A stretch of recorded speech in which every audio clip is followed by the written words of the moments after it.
la rue. Les manifestants contre le mariage pour tous l'ont envahi en nombre samedi dernier, date de l'adoption par l'Assemblée nationale du premier article de la loi incriminée. 15 000 manifestants selon la police, 22 000 selon les organisateurs.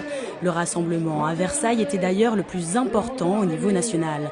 Parmi eux, des responsables des différentes communautés religieuses, car leurs croyances ne seraient pas compatibles avec le mariage pour tous. Pour nous, on va dire qu'il y a deux types d'orphelins.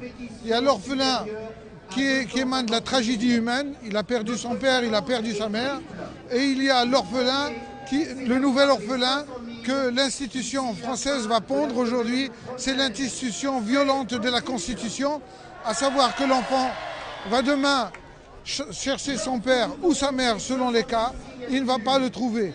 Au-delà du mariage homosexuel, c'est donc surtout la question de l'enfant qui mobilise. Les communautés musulmanes, catholiques et protestantes refusent le droit à l'adoption par les couples homosexuels et craignent d'éventuelles dérives. Je suis là parce qu'on sait très bien que cette loi, une fois qu'elle sera votée, eh bien, ouvrira la voie à la procréation médicalement assistée pour les femmes et, logiquement, par égalité des droits, les hommes demanderont la gestation pour autrui. Et là, dans les deux cas, on est dans l'adoption qui n'est pas une vraie adoption et on est dans la marchandisation du corps humain. La circulaire de Mme Taubira est la preuve par 9, malgré tous ces mensonges, que la GPA est au programme. C'est évident. Le gouvernement a cependant rappelé la semaine dernière que la gestation pour autrui n'était pas à l'agenda du quinquennat.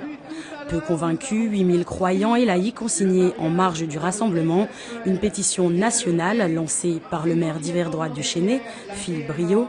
Si le nombre de 500 000 signataires est atteint, le Conseil économique, social et environnemental devra étudier la recevabilité de la loi.